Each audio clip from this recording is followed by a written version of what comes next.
ഓരോ 20 മിനിറ്റിലും ഇന്ത്യയിൽ ഓരോ സ്ത്രീകൾ വെച്ച് നശിപ്പിക്കപ്പെടുന്നു. വ്യക്തമായി അത് പറഞ്ഞു വെച്ചുകൊണ്ടാണ് ചലച്ചിത്രം ആരംഭിക്കുന്നത്. വളരെ സെൻസിറ്റീവായ ഒരു വിഷയമാണ് ചലച്ചിത്രം ചർച്ച ചെയ്യുന്നത്.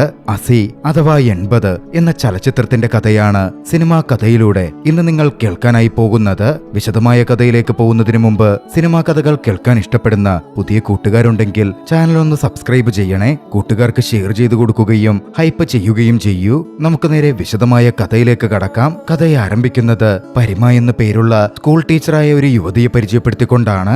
അവളെ ആരോ ക്രൂരമായി ബലാത്സംഗം ചെയ്ത് ട്രെയിൻ പാളത്തിൽ ഉപേക്ഷിച്ചിരിക്കുകയായിരുന്നു. പരിമയുടെ അവസ്ഥ കണ്ടാൽ തന്നെ നമുക്ക് ഊഹിച്ചെടുക്കാം അവളോട് എത്രമേൽ ക്രൂരതയാണ് അത് ചെയ്തവർ പ്രവർത്തിച്ചിരിക്കുന്നതെന്ന്. ദേഹമാസകലം രക്തം പുരണ്ടിരിക്കുന്നു, മുഖമടിച്ച് ചതച്ചിരിക്കുന്നു, വസ്ത്രം കീറിയെറിയപ്പെട്ടിരിക്കുന്നു. അത്രമേൽ ഹൃദയഭേദകമാണ് ആ കാഴ്ച.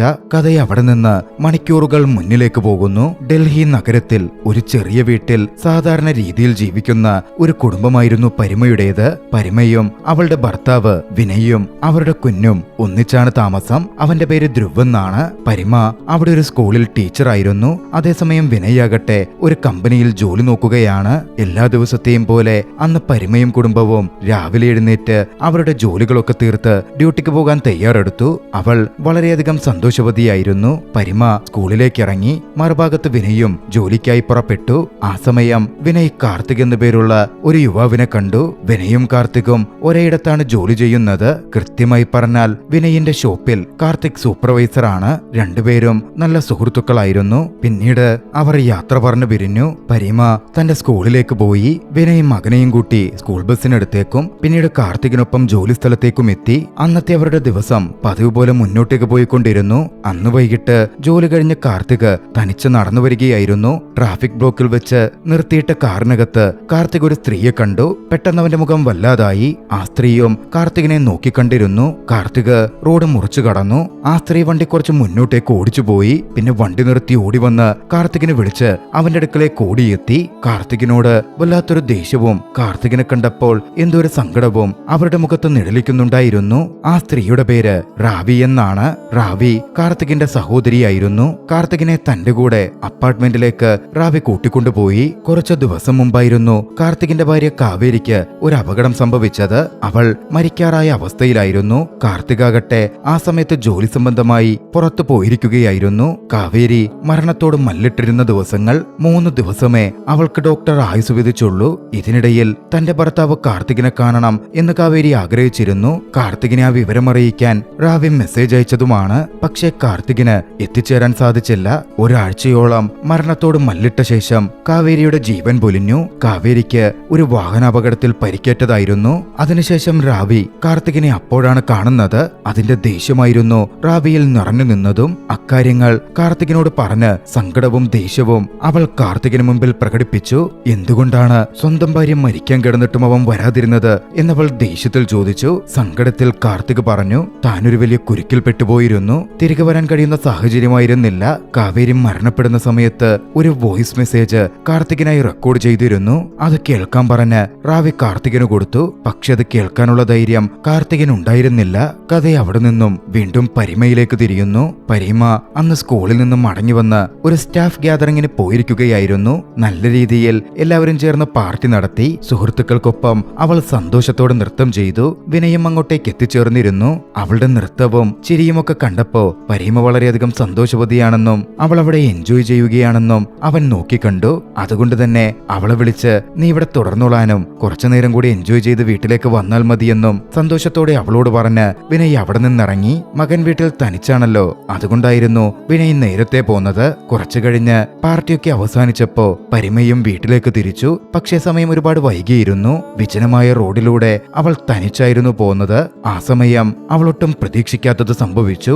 ഒരു കാറിൽ കുറച്ച് ആൺകുട്ടികൾ അവളെ പിന്നാലെ പിന്തുടർന്ന് പിടികൂടി. ബലമായി കാറിനകത്തേക്ക് അവർ അവളെ പിടിച്ചു കയറ്റി ബലമായി കൊണ്ടുപോയി. പരിമ അവരിൽ നിന്ന് രക്ഷപ്പെടാൻ കുതറിമാറാൻ നോക്കുന്നുണ്ടെങ്കിലും അവർ എണ്ണത്തിൽ കൂടുതലുണ്ടായിരുന്നു. വളരെയധികം മോശമായ പ്രവൃത്തികൾ ആ വണ്ടിക്കകത്ത് വെച്ച് ആ ആൺകുട്ടികൾ പരിമയോട് പ്രവർത്തിച്ചു കൊണ്ടിരുന്നു. ഒടുവിൽ വണ്ടി ഒരിടത്ത് നിർത്തപ്പെട്ടു. അവൾ അവിടെ വെച്ച് ക്രൂരമായി ബലാത്സംഗം ചെയ്യപ്പെട്ടു. വണ്ടിയിലുണ്ടായിരുന്ന ആ പയ്യന്മാർ അത്രയും അവളെ അതിക്രൂരമായി ഉപദ്രവിച്ചു. ഒടുവിൽ മരണത്തിന്റെ വക്കോളം എത്തിച്ച് റെയിൽവേ പാളത്തിൽ കൊണ്ടുതള്ളി. ശേഷം ശേഷം അവിടെ നിന്ന് രക്ഷപ്പെട്ടു. ചെറിയൊരു അശ്രദ്ധ കാണിച്ചാൽ പോലും തങ്ങൾ കുടുങ്ങുമെന്ന് തോന്നിയതുകൊണ്ട് അവർ ആദ്യം അവരുടെ ആ വണ്ടി കഴുകി വൃത്തിയാക്കി തെളിവുകളൊന്നും അവശേഷിപ്പിക്കാതിരിക്കാൻ അവർ അവരുടെ വസ്ത്രങ്ങൾ മാറി അഴുക്കായ വസ്ത്രങ്ങൾ കത്തിച്ചു കളഞ്ഞു. പിന്നീട് അവർ ആ വണ്ടി ഒരിടത്ത് ഉപേക്ഷിച്ചു. ശേഷം അവർ പങ്കെടുത്തിരുന്ന വിവാഹ ചടങ്ങിലേക്ക് തിരികെ എത്തി. അടുത്ത ദിവസം രാവിലെ റെയിൽവേ ട്രാക്കിൽ കിടന്ന പരിമയുടെ ശരീരം ഒരാൾ നോക്കിക്കണ്ടു. പരിമ മരണത്തോട് മല്ലിട്ടുകൊണ്ടിരിക്കുകയായിരുന്നു. ആ വ്യക്തി അവളെ പൊക്കിയെടുത്ത് ആശുപത്രിയിൽ എത്തിച്ചു. വിനയ് ഈ വിവരം അറിയുമ്പോൾ അവൻ തന്റെ മകൻ ധ്രുവിനൊപ്പം വേഗത്തിൽ അങ്ങോട്ടേക്കെത്തി. അതുവരെ പൂർണ്ണ വിവരങ്ങൾ അവൻ അറിഞ്ഞിരുന്നില്ല.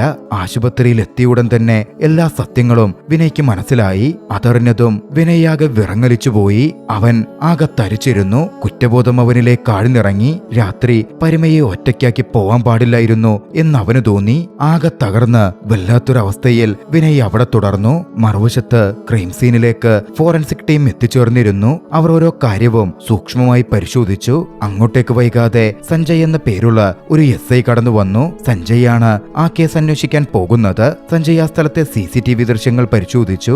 അതിൽ നിന്ന് ചില തെളിവുകൾ, കാറിന്റെ ദൃശ്യങ്ങൾ സഞ്ജയ് നോക്കിക്കണ്ടു. കാറിന്റെ നമ്പർ പ്ലേറ്റ് പരിശോധിച്ച് അതാരുടെ കാറാണെന്ന് സഞ്ജയ് മനസ്സിലാക്കി. അന്വേഷണത്തിൽ നിന്ന് അന്ന് ആ കാറിൽ സഞ്ചരിച്ച 4 ആൺകുട്ടികളെ സഞ്ജയ് കണ്ടെത്തി ഓരോരുത്തരെയായി അറസ്റ്റ് ചെയ്തു. പിന്നാലെ പോലീസ് സ്റ്റേഷനിലേക്കും എത്തിച്ചു. പരിമയുടെ കേസ് പബ്ലിക്കിനിടയിൽ വലിയ ചർച്ചയായി മാറി. വൈകാതെ കോടതിയിലേക്കും ആ പ്രതികൾ ഹാജരാക്കപ്പെട്ടു. പക്ഷെ അവർക്കായി എത്തിയത് നവരത്ന എന്ന് പേരുള്ള പ്രഗത്ഭനായ ഒരു വക്കീലായിരുന്നു. വളരെ വലിയ സ്വാധീനമുള്ള ഒരു വക്കീൽ. അതുവരെ വാദിച്ച ഏതൊരു കേസും അയാൾ വളരെ എളുപ്പത്തിൽ ജയിച്ചിട്ടുണ്ട്. ഈ സമയത്താണ് ദീപരാജ് എന്നു പേരുള്ള ഒരു വ്യക്തിയെ നമ്മൾ പരിചയപ്പെടുന്നത്. ദീപരാജ് ഏറെ സമ്പന്നനായ ഒരു വ്യക്തിയാണ്. പിടിക്കപ്പെട്ട ആ 4 പയ്യന്മാരിൽ നിക്ക എന്ന് വിളിപ്പേരുള്ള ഒരു പയ്യനുമുണ്ട്. നിക്കയുടെ പിതാവാണ് ദീപരാജ്. ദീപരാജിന്റെ മകളുടെ വിവാഹം നടക്കാനിരിക്കുകയായിരുന്നു. ഈ ഒരു കേസ് വന്നതോടെ കാര്യങ്ങൾ വഷളാകുമോ എന്ന് ചിന്തിച്ചിരുന്ന ദീപരാജ് ഏതുവിധേനയും മകനെ ജാമ്യത്തിലിറക്കാൻ ശ്രമിക്കുന്നുണ്ടായിരുന്നു. നവരത്നയാകട്ടെ അതിനുവേണ്ട കള്ളക്കഥകൾ മെനഞ്ഞു. തന്റെ വാദം കോടതിക്ക് മുമ്പിൽ അയാൾ വെച്ചു. ഈ സംഭവം നടക്കുന്ന സമയത്ത് പ്രതികളായ ആൺകുട്ടികൾ സംഭവ സ്ഥലത്തുണ്ടായിരുന്നില്ലെന്നും അവർ ഒരു കല്യാണത്തിലായിരുന്നു എന്നുമായിരുന്നു നവരത്ന വാദിച്ചത്. ആ സമയം ചിലർ അവരെ ആക്രമിച്ചെന്നും അവരുടെ കാർ മോഷ്ടിച്ചു കൊണ്ടുപോയി എന്നൊരു കാര്യവും നവരത്ന പറഞ്ഞു. ഒരുപക്ഷെ ആ മോഷ്ടിച്ചവരായിരിക്കാം പരിമയോട് ഈ പ്രവൃത്തി ചെയ്തതെന്നും നിലവിൽ പ്രതികളായി പിടിച്ചിട്ടുള്ള തന്റെ കക്ഷികൾ നിരപരാധികളാണ് എന്ന മട്ടിലും അയാൾ വാദിച്ചു. ആ ആൺകുട്ടികളെ ജാമ്യത്തിൽ വിടണം എന്നും ആവശ്യപ്പെട്ടു. പക്ഷേ അവർ കല്യാണത്തിലുണ്ടായിരുന്നു, അവരുടെ കാർ മോഷ്ടിക്കപ്പെട്ടു എന്നിങ്ങനെയുള്ള തെളിവുകൾ ഹാജരാക്കാൻ നവരത്നയ്ക്ക് പറ്റിയിരുന്നില്ല. അതുകൊണ്ട് പ്രതികൾ റിമാൻഡ് ചെയ്യപ്പെട്ടു. 4 ദിവസത്തേക്കായിരുന്നു റിമാൻഡ്. കഥ വീണ്ടും പരിമയിലേക്ക് തിരിയുന്നു. അവളുടെ ആരോഗ്യനിലയിൽ നേരിയ പുരോഗതി ഉണ്ടാകുന്നുണ്ടായിരുന്നു. അവൾക്ക് നീതി ലഭിച്ചേ പറ്റൂ. വിനയയുടെ മകൻ അവിടെ നടക്കുന്ന കാര്യങ്ങൾ കേൾക്കുന്നുണ്ടായിരുന്നു. അമ്മയ്ക്കെന്താ പറ്റിയത് എന്നൊരു ഘട്ടത്തിൽ മകൻ തന്റെ അച്ഛനോട് ചോദിച്ചു. മറുപടി പറയാൻ വിനയ്ക്ക് പറ്റുന്നുണ്ടായിരുന്നില്ല. അന്ന് വിനയ് മകനുമായി പോന്നപ്പോൾ ആശുപത്രിയിൽ നിന്നത് കാർത്തികായിരുന്നു, വിനയുടെ കൂട്ടുകാരൻ. റീകവർ ആയിക്കൊണ്ടിരിക്കുന്ന പരിമയെ ആ ഒരു ട്രോമ വല്ലാതെ ബാധിച്ചിരുന്നു. അതുകൊണ്ട് ആരെങ്കിലും പരിമയുടെ അടുത്തിരിക്കണം എന്ന് ഡോക്ടർ ആവശ്യപ്പെട്ടു. കാർത്തിക് പരിമയുടെ അടുത്തിരുന്നു. പരിമ കഷ്ടപ്പെടുന്നത് കണ്ടിരുന്ന കാർത്തികിന്റെ മനസ്സ് വല്ലാതെ തകരുന്നുണ്ടായിരുന്നു. അന്ന് കുറച്ചു കഴിഞ്ഞ് മാറി നിന്നപ്പോ ധൈര്യം സംഭരിച്ച് മരണപ്പെടുന്നതിന് മുമ്പ് തന്റെ ഭാര്യ കാവേരി തനിക്കയച്ച മെസ്സേജ് അവൻ കേട്ടു. റോഡിലൂടെ ശാന്തമായി നടന്നു വന്ന അവളെ ഒരു കാർ ഇടിച്ചു തെറിപ്പിച്ചതായിരുന്നു. വളരെ സമ്പന്നനായ പിടിപാടുള്ള ഒരു വ്യക്തിയാണ് ഇടിച്ചു തെറിപ്പിച്ചത് എന്നുള്ളതുകൊണ്ട് ആ കേസൊക്കെ ഒതുങ്ങിപ്പോയി. കാർത്തികിന്റെ ഭാര്യയ്ക്ക് നീതി കിട്ടിയിരുന്നേയില്ല. കാർത്തികിന് എല്ലാം കൂടിയായപ്പോൾ വല്ലാത്ത രോഷം മാളിക്കത്തുന്നുണ്ടായിരുന്നു. കാർത്തിക് അന്ന് തന്റെ സുപ്പീരിയറിനെ കണ്ടു. കാർത്തികിനോട് മൂവ് ഓൺ ചെയ്യാനും മറ്റും സുപ്പീരിയർ ആവശ്യപ്പെട്ടു. കാർത്തിക് യാഥാർത്ഥ്യത്തിൽ ഒരു ഏജന്റ് ആയിരുന്നു. തന്റെ ഏജന്റ് ദൗത്യത്തിനായി അയാൾ പുറത്തു പോയപ്പോഴായിരുന്നു ഭാര്യയ്ക്ക് ആ അപകടം സംഭവിച്ചത്. അതുകൊണ്ടാണ് കാർത്തികിന് മടങ്ങി വരാൻ പറ്റാതെ പോയതും. തന്റെ ഭാര്യയ്ക്ക് കിട്ടാതെ പോയതുപോലെ പരിമയ്ക്കും നീതി കിട്ടാതെ പോകരുത് എന്ന് കാർത്തികിന് തോന്നി. കാർത്തിക് നേരെ റാവിക്ക് അടുത്തു ചെന്നു. കാർത്തികിന്റെ സഹോദരി റാവി ഒരു ക്രിമിനൽ ലോയർ ആണ്. കാവേരിയും അവൾക്കൊപ്പമായിരുന്നു ജോലി നോക്കിക്കൊണ്ടിരുന്നത്. പരിമയുടെ കേസ് റാവി ഏറ്റെടുത്തു. വൈകാതെ കേസ് കോടതിയിലെത്തി. വാദം ആരംഭിച്ചു. നവരത്തൻ നേരത്തെ പറഞ്ഞിരുന്ന കാര്യങ്ങൾ തന്നെയായിരുന്നു അത്തവണയും ആവർത്തിച്ചത്. വിവാഹത്തിന് പങ്കെടുക്കാൻ പോയിരുന്ന തന്റെ കക്ഷികളുടെ അടുത്തു നിന്നും വാഹനം ചിലർ മോഷ്ടിച്ചെടുത്തു. അവിടെ നിന്നും ബസ്സിലാണ് അവർ കല്യാണത്തിന് പോയത്. എന്റെ കക്ഷികൾക്കും ഈ പ്രശ്നത്തിനും തമ്മിൽ ഒരു ബന്ധവുമില്ല. കാർ മോഷണം പോയതിന്റെ FIR പോലുമുണ്ട്. നവരത്ന വേണ്ട കാര്യങ്ങൾ കൃത്യമായി കൈക്കൂലി കൊടുത്തും മറ്റും സെറ്റ് ചെയ്തിരുന്നു. നടന്ന കാര്യത്തിന്റെ കൃത്യമായ സമയവും മറ്റും നവരത്ന എടുത്തു പറയുന്നുണ്ടായിരുന്നു. കൂടാതെ ഫോറൻസിക് റിപ്പോർട്ട് വന്നപ്പോൾ നിലവിലെ പ്രതികളുമായി DNA മാച്ചും ഉണ്ടാവുന്നുണ്ടായിരുന്നില്ല. അത് കണ്ടതും റാവിക്ക് കാര്യം മനസ്സിലായി. ഫോറൻസിക് റിപ്പോർട്ട് അടക്കം പ്രതിഭാഗം മാറ്റിയിരിക്കുന്നു. അതുകൊണ്ട് തന്നെ റാവി ജഡ്ജിയോട് പറഞ്ഞു, ഫോറൻസിക് DNA ടെസ്റ്റ് ഒന്നുകൂടി ആവർത്തിച്ചേ പറ്റൂ. ജഡ്ജിയായിരുന്ന വസുധ അതിന് ഓക്കെ പറഞ്ഞു. അവളുടെ വാദങ്ങൾ അംഗീകരിച്ചു. നവരത്ന വീണ്ടും ടെസ്റ്റ് നടത്തുന്നത് തടയാൻ ഒരുപാട് ശ്രമിക്കുന്നുണ്ടെങ്കിലും ജഡ്ജായ വസുധ അതിന് സമ്മതിക്കുന്നുണ്ടായിരുന്നില്ല. ജാമ്യത്തിനായി നവരത്ന ഒരുപാട് വാദിച്ചെങ്കിലും പരിമയുടെ സ്റ്റേറ്റ്മെന്റ് എടുക്കാത്തതുകൊണ്ട് അതുവരെ റിമാൻഡ് കാലാവധി നീട്ടണം എന്ന് റാവി ആവശ്യപ്പെട്ടു. ജഡ്ജ് അത് അംഗീകരിക്കുകയും ചെയ്തു. അതിനുശേഷം റാവി പരിമയെ കാണാൻ ആശുപത്രിയിൽ ചെന്നു. നടന്ന കാര്യങ്ങൾ ചോദിച്ചറിയാൻ നോക്കി. പരിമയും ഓരോ കാര്യങ്ങളും വിശദീകരിച്ചു. അത് കേട്ടപ്പോൾ റാവിയുടെ കണ്ണുകൾ പോലും നിറയുന്നുണ്ടായിരുന്നു. പക്ഷേ ആ കൂട്ടത്തിൽ ഒരു കാര്യം പരിമ എടുത്തു പറഞ്ഞു. 4 ആൺകുട്ടികളായിരുന്നില്ല അവളെ ഉപദ്രവിച്ചത്. അവർ 5 പേരായിരുന്നു. 5ാമന്റെ പേര് പോലും പരിമയ്ക്ക് അറിയാമായിരുന്നു. അവന്റെ പേര് സമീർ എന്നാണ്. അവൻ ആദ്യം തന്നെ വണ്ടിയിൽ നിന്ന് ഇറങ്ങിപ്പോയി എന്ന് പരിമ കൂട്ടിച്ചേർത്തു. സമീറിനെ കുറിച്ച് കേട്ടപ്പോ റാവി അത്ഭുതപ്പെട്ടു. കാരണം പ്രതികളായി FIR-ൽ 4 പേരുടെ പേർ മാത്രമേ എഴുതപ്പെട്ടിരുന്നുള്ളൂ. സമീറിനെ കുറിച്ച് ഒരു പരാമർശം പോലും ഉണ്ടായിരുന്നില്ല. റാവി പിന്നാലെ പോലീസിനടുക്കൽ സമീറിന്റെ കാര്യം അറിയിച്ചു. പോലീസ് 4 പ്രതികളെയും തല്ലി സമീറിനെ കുറിച്ച് ചോദിച്ചു. പക്ഷെ അവർ ഒന്നും പറഞ്ഞിരുന്നേയില്ല. കാരണം അവൻ പിടിക്കപ്പെട്ടാൽ തങ്ങളും കൊടുങ്ങുമെന്ന് ആ പ്രതികൾക്ക് കൃത്യമായിട്ട് അറിയാമായിരുന്നു. അവനെ അറിയില്ലെന്ന് അവർ അഭിനയിച്ചുകൊണ്ടേയിരുന്നു. വൈകാതെ അടുത്ത ഹിയറിംഗ് വന്നു. അടുത്ത ഹിയറിംഗിൽ നവരത്നയ്ക്കായിരുന്നു വാദങ്ങളിൽ മുൻതൂക്കം ലഭിച്ചത്. കല്യാണത്തിൽ ആ പയ്യന്മാർ പങ്കെടുത്തതിന്റെ ഫോട്ടോഗ്രാഫ്സും മറ്റും അന്ന് നവരത്ന ജഡ്ജിക്ക് കൈമാറി. തന്റെ ഭാഗത്തു നിന്നുള്ള കഥയ്ക്ക് കൂടുതൽ ഉറപ്പു നൽകാൻ വേണ്ട തെളിവുകളും മുന്നോട്ടേക്ക് വെച്ചു. അതിനെയൊക്കെ എതിർത്ത് റാവി സംസാരിച്ചെങ്കിലും കോടതിയിൽ അതൊന്നും വിലപ്പോയില്ല. ഒടുവിൽ ആ പ്രതികൾക്ക് ജാമ്യം അനുവദിക്കപ്പെട്ടു. അതോടെ പ്രതികൾ വലിയ സന്തോഷത്തിലായി. ഇനി ഈ കേസ് നിലനിൽക്കില്ലെന്നും അത് തേഞ്ഞുമാഞ്ഞു പോകും എന്നും അവർ ഉറപ്പിച്ചിരുന്നു. മകന് ജാമ്യം കിട്ടിയതും ദീപ്രാജ് തന്റെ മകൻ നിക്കയെയും കൊണ്ട് വീട്ടിലേക്ക് പോയി. അവിടെ ചെല്ലുമ്പോൾ നിക്കയുടെ അമ്മയ്ക്ക് സത്യമൊന്നും അറിയില്ലായിരുന്നു. തന്റെ മകൻ ജയിൽ മോചിതനായ സന്തോഷത്തിൽ ആ അമ്മ മകനെ സ്വാഗതം ചെയ്തു. പക്ഷേ ദീപ്രാജിന് യഥാർത്ഥ സത്യം അറിയാമല്ലോ. അയാൾ നിക്കയോട് ദേഷ്യപ്പെട്ടു. കുടുംബത്തിന്റെ പേര് നശിപ്പിച്ചു, അപമാനമുണ്ടാക്കി എന്ന് പറഞ്ഞ അയാൾ കത്തിക്കയറിയപ്പോൾ അമ്മ ദീപ്രാജിന്റെ പക്ഷം നിന്നായിരുന്നു സംസാരിച്ചത്. നിക്ക ഒന്നും ചെയ്തില്ലെന്നും വണ്ടി ഓടിക്കുക മാത്രമാണ് ചെയ്തത് എന്നും അവൻ പറഞ്ഞപ്പോ ദീപ്രാജ് ചോദിച്ചു, അങ്ങനാണെങ്കിൽ നീ എന്താ നിന്റെ കൂട്ടുകാരെ തടയാതിരുന്നതെന്ന്. ഭാര്യ മകന് വേണ്ടി ഒരുപാട് വാദിക്കുന്നത് കണ്ടതും സത്യം ദീപ്രാജ് തന്റെ ഭാര്യയോട് വെളിപ്പെടുത്തി. അവർ വല്ലാതെ ഞെട്ടിയിരുന്നു. പക്ഷേ അപ്പോഴും അവർ തന്റെ മകനെ സപ്പോർട്ട് ചെയ്തു. മോന് 19 വയസ്സേ ആയുള്ളൂവെന്നും അവനെ രക്ഷിക്കണം എന്നും ദീപ്രാജിനോട് പറഞ്ഞു. കഥ വീണ്ടും പരിമയിലേക്ക് തിരിയുകയാണ്. സുഖപ്പെട്ടു വന്നുകൊണ്ടിരുന്ന അവൾ വീട്ടിലേക്ക് എത്തിച്ചേർന്നിരുന്നു. പക്ഷേ പരിമയെ അവൾക്ക് നടന്ന ആ മോശം കാര്യങ്ങൾ വീണ്ടും വേട്ടയാടിക്കൊണ്ടിരുന്നു. ആ ട്രോമ അവളെ പിന്തുടർന്നു. ഉറക്കിൽ നിന്ന് ഞെട്ടിയവൾ കരയാനും നിലവിളിക്കാനുമൊക്കെ തുടങ്ങി. ആ അപകടം മറക്കാൻ അവൾക്ക് സാധിക്കുന്നുണ്ടായിരുന്നില്ല. വീട്ടിലിരുന്നാൽ അത് തന്നെ കൂടുതൽ ബാധിക്കുമെന്ന് തോന്നിയപ്പോൾ വീണ്ടും ജോലിക്ക് പോകാൻ അവൾ തീരുമാനിച്ചു. അവൾ വിനയ്ക്കൊപ്പം പ്രിൻസിപ്പളിനെ കാണാനെത്തി. തുടർന്ന് പഠിപ്പിക്കാനുള്ള താല്പര്യം അറിയിച്ചു. പക്ഷേ പ്രിൻസിപ്പൽ സങ്കടത്തോടെ അത് വേണ്ടെന്ന് പറയുകയായിരുന്നു ചെയ്തത്. കുട്ടികൾക്കിടയിൽ നിലവിൽ വലിയ പ്രശ്നങ്ങൾ പോയിക്കൊണ്ടിരിക്കുകയാണ്. കുട്ടികൾ അവളെപ്പറ്റി ഓരോന്ന് വാട്സപ്പ് ഗ്രൂപ്പുകളിൽ പങ്കുവെക്കുന്നുണ്ട്. ഈ സമയത്ത് അവൾ വീണ്ടും പഠിപ്പിക്കാൻ ചെന്നാൽ അത് കൂടുതൽ പ്രശ്നമാവുകയേയുള്ളൂ. അതൊന്നും കുഴപ്പമില്ലെന്ന മട്ടിൽ പരിമ പറഞ്ഞപ്പോൾ ഒരു വാട്സപ്പ് സന്ദേശം പ്രിൻസിപ്പൽ അവൾക്ക് കേൾപ്പിച്ചു കൊടുത്തു.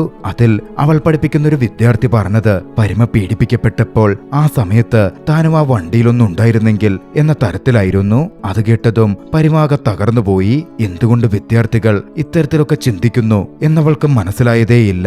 തന്റെ മക്കളെപ്പോലെ കരുതി താൻ പഠിപ്പിച്ച വിദ്യാർത്ഥികൾ ഇങ്ങനൊക്കെ പറയുമെന്ന് അവൾക്ക് ചിന്തിക്കാൻ പോലും സാധിച്ചില്ല. എന്തായാലും പരിമ തൽക്കാലം സ്കൂളിൽ പോവണ്ട എന്നുറപ്പിച്ചു. പിന്നീട് റാവി തിരിച്ചറിയൽ പരേഡിനായി പരിമയും കൊണ്ട് ആ 4 പ്രതികളുടെ അടുത്തേക്ക് പോയി. പക്ഷെ അവൾ പീഡിപ്പിക്കപ്പെട്ടപ്പോൾ അവിടെ ഇരുട്ടായതുകൊണ്ടും മറ്റും പരമയ്ക്ക് അവരുടെ മുഖം കാണാൻ സാധിച്ചിരുന്നില്ല. പക്ഷെ അവരുടെ ശബ്ദം കേട്ട് അവർ തന്നെയാണ് തന്നെ പീഡിപ്പിച്ചത് എന്ന് പരിമ തിരിച്ചറിഞ്ഞിരുന്നു. പക്ഷെ അപ്പോഴും അവൾ ആശയക്കുഴപ്പത്തിലായി. അക്കാര്യം അവൾ റാവിയോട് പങ്കുവെച്ചു. പരിമ കൃത്യമായി പ്രതികളെ തിരിച്ചറിഞ്ഞില്ലെങ്കിൽ അത് കേസിലൊരു പ്രശ്നമാകുമായിരുന്നു.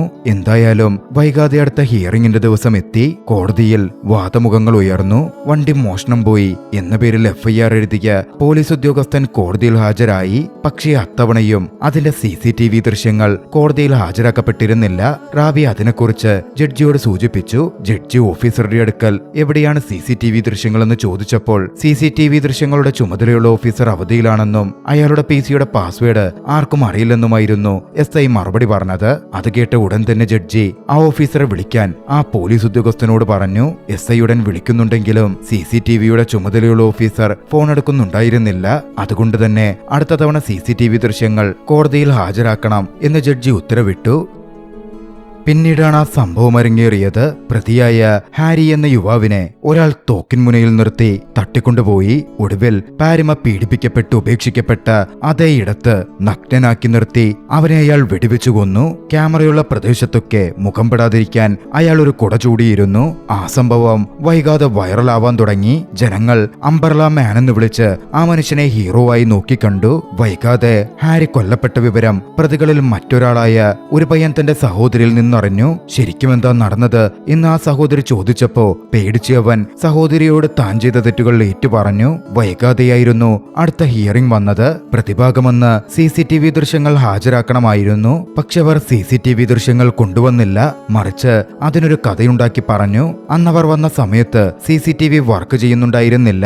അതിന് കുറച്ചു മുമ്പ് ഒരു കുരങ്ങ് CCTV ക്യാമറയുടെ വയർ കടിച്ചു മുറിച്ചിരുന്നു. അതുകൊണ്ട് ഏകദേശം 1 മണിക്കൂർ നേരത്തെ CCTV ദൃശ്യങ്ങൾ ലഭ്യമല്ല. മുഴുവൻ കള്ളമാണെന്ന് റാവിക്ക് മനസ്സിലാവുന്നുണ്ടായിരുന്നു. ജഡ്ജും ഒട്ടും മടിച്ചില്ല. ഈ കേസ് ഫാസ്റ്റ് ട്രാക്കിലേക്ക് മാറ്റാൻ വേണ്ടി ഉത്തരവിട്ടു. അടുത്ത ദിവസം റാവി തന്റെ രീതിയിൽ കേസിന്റെ അന്വേഷണവുമായി മുമ്പോട്ടേക്ക് പോവാൻ തുടങ്ങി.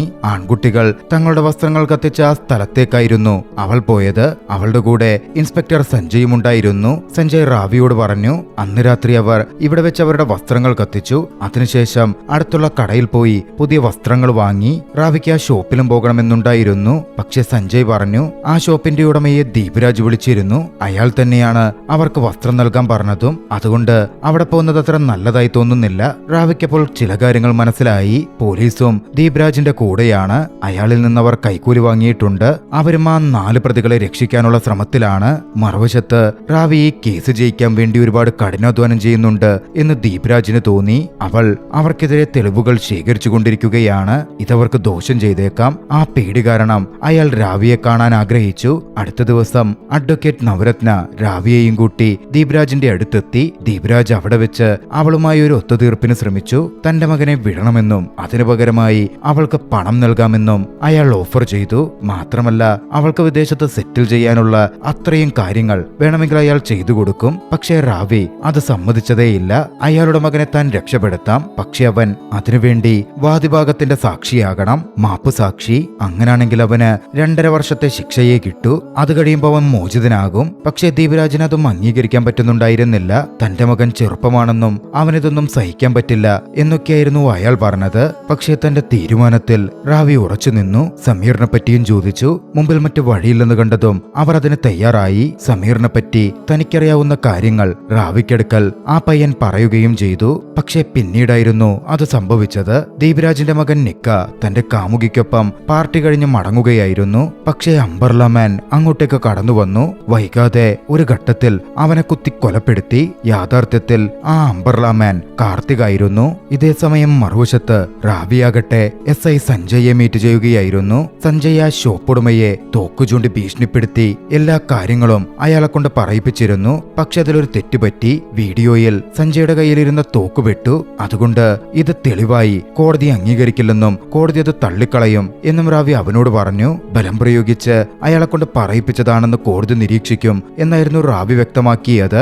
അത് കേട്ടതും അത് ഇപ്പോൾ തന്നെ മാറ്റാമെന്ന് പറഞ്ഞ് അവൻ വണ്ടിയിലേക്ക് പോയി. വണ്ടിയിൽ ആ ഷോപ്പുടമയെ ബന്ദിയാക്കി സഞ്ജയ് വെച്ചിരുന്നു. റാവി അവനെ അവിടെ നിന്ന് മാറ്റിക്കൊണ്ടുവന്നു. എന്നിട്ട് പറഞ്ഞു, വെറും ഒരാളെ കൊണ്ട് മൊഴി മാറ്റി പറയിപ്പിച്ചതുകൊണ്ട് ഇവിടൊന്നും സംഭവിക്കില്ല. സിസ്റ്റം മുഴുവനായി കൈക്കൂലിയിൽ പെട്ടിരിക്കുകയാണ്. തന്റെ സീനിയർ ഉദ്യോഗസ്ഥർ വരെ ശത്രുക്കൾക്കൊപ്പമാണ് എന്ന് സഞ്ജയ്ക്ക് അറിയാമായിരുന്നു. അതുകൊണ്ട് തന്നെ സഞ്ജയ്ക്കും അതിൽ കാര്യമായി ഒന്നും ചെയ്യാൻ പറ്റില്ല. റാവി കാര്യങ്ങൾ അവനെ പറഞ്ഞ് ബോധ്യപ്പെടുത്തി. അതിനുശേഷം റാവി കാർത്തികിന്റെ ബോസിനെ ചെന്ന് കണ്ടു. അദ്ദേഹത്തിന്റെ പേര് ബാസു എന്നാണ്. ബാസു റാവിയോട് കാർത്തികിനെ പറ്റി ചില കാര്യങ്ങൾ പറഞ്ഞു. കാർത്തികിന് താനൊരു ജോലി ഏൽപ്പിച്ചിരുന്നു. പക്ഷേ അവനിപ്പോൾ ആ ജോലി ശ്രദ്ധിക്കുന്നേയില്ല. ഉപേക്ഷിച്ച മട്ടിലാണ്. അവൻ മറ്റെന്തൊക്കെയോ ചെയ്യുന്നുണ്ട്.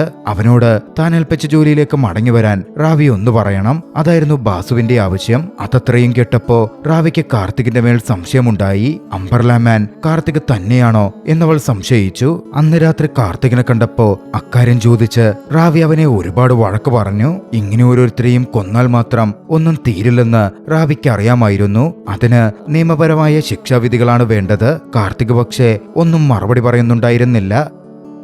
മറുഭാഗത്ത് സഞ്ജയ് സമീറിനെ കണ്ടെത്തിയിരുന്നു. അതായത് കേസിലെ 5ാമത്തെ വ്യക്തി. സമീർ സഞ്ജയെ വിലക്കെടുക്കാൻ ശ്രമിച്ചു. പക്ഷേ സഞ്ജയ് അതിൽ വീഴുന്നവനെയായിരുന്നില്ല. സമീറിനെ പിടികൂടി സ്റ്റേഷനിൽ എത്തിച്ച സഞ്ജയ് അവനെ കണക്കിന് മർദ്ദിച്ചു. റാവി തന്റെ കേസന്വേഷണവും കേസിന്റെ കാര്യങ്ങളുമായി മുമ്പോട്ടേക്ക് പോയി. അടുത്ത ഹിയറിംഗിൽ പരീമ കോടതിയിൽ ഹാജരാവണമായിരുന്നു.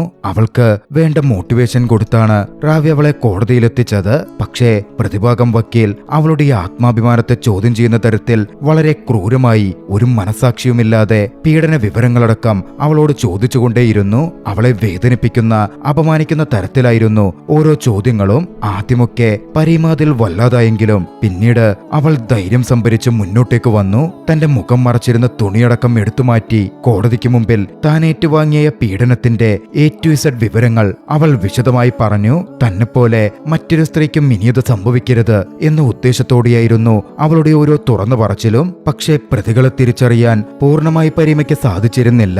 അതുകൊണ്ട് തന്നെ കോടതിക്ക് പ്രതികൾക്കുമേൽ നേരിട്ട് കുറ്റമേൽപ്പിക്കാനും പറ്റില്ല.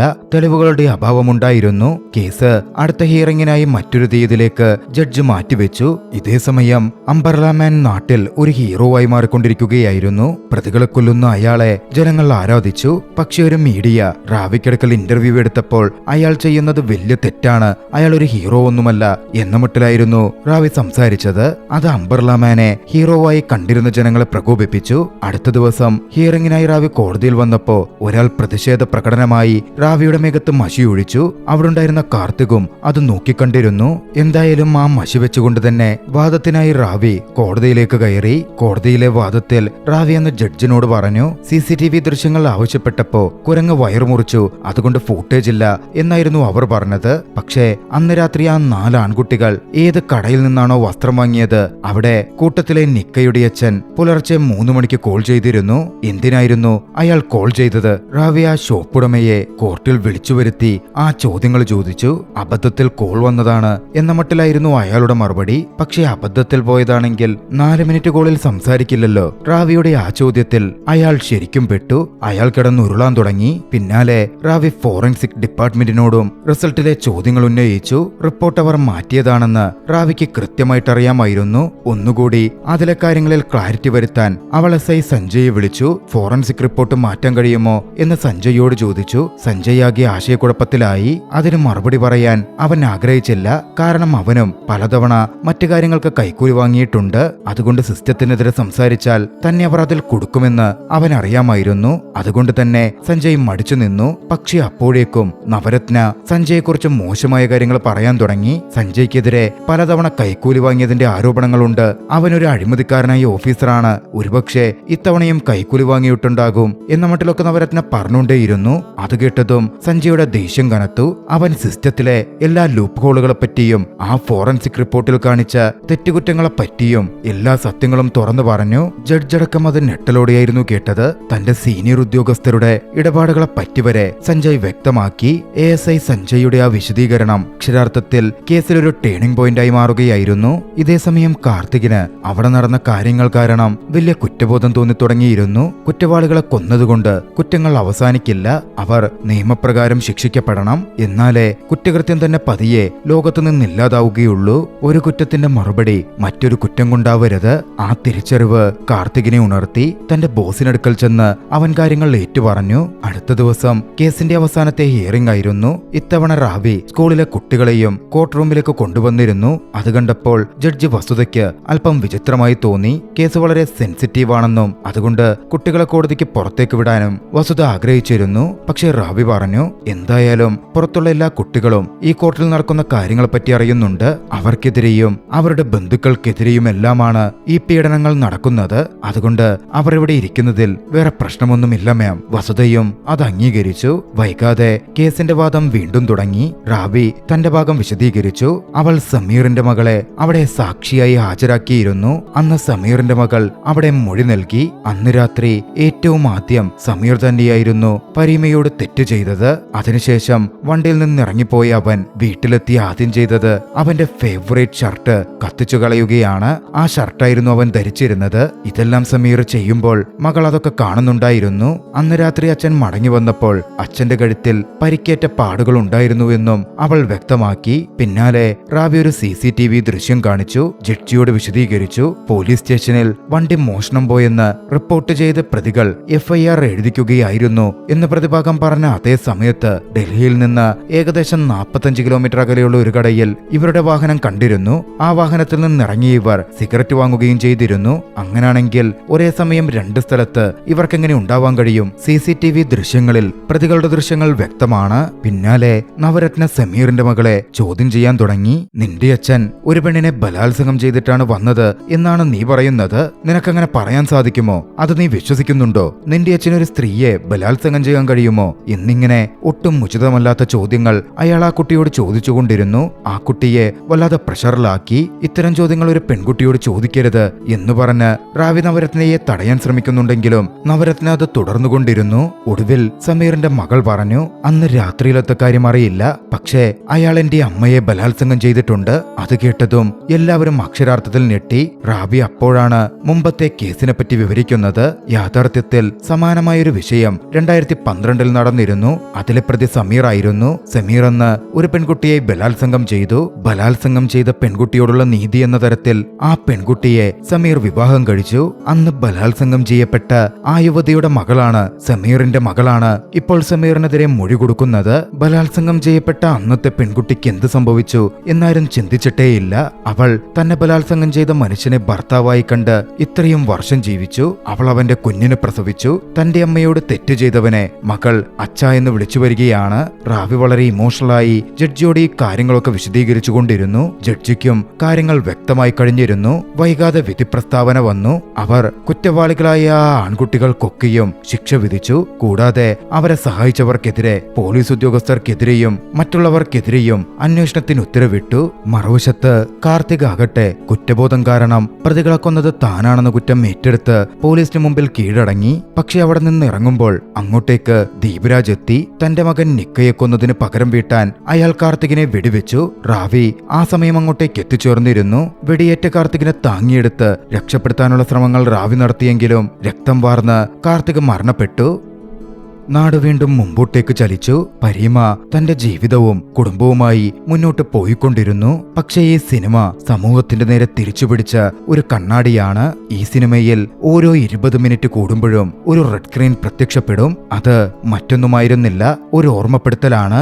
20ാമത്തെ ആ മിനിറ്റിൽ ഭാരതത്തിൽ ഒരു ബലാത്സംഗ കേസ് റിപ്പോർട്ട് ചെയ്യപ്പെട്ടിരിക്കുന്നുവെന്ന് റാവിയുടെ വാദത്തിൽ ഒരു കാര്യം പറയുന്നുണ്ട്. പരീമ ബലാത്സംഗം ചെയ്യപ്പെട്ട അതേ ദിവസം ആകെ 80 ബലാത്സംഗ കേസുകൾ റിപ്പോർട്ട് ചെയ്യപ്പെട്ടു എന്ന്. അത് ഒരു ശരാശരിയാണ്. ഭാരതത്തിൽ റിപ്പോർട്ട് ചെയ്യപ്പെടുന്ന ഒരു ദിവസത്തെ ബലാത്സംഗ കേസുകളുടെ ശരാശരി അതേ 80 എന്ന സംഖ്യയാണ് ഈ സിനിമയുടെ പേരായി കൊടുത്തതും. ഒരു ദിവസമാണ്. ഓരോ 20 മിനിറ്റിലുമാണ് ഒരു ബലാത്സംഗം നമ്മുടെ ഭാരതത്തിൽ നടക്കുന്നത്.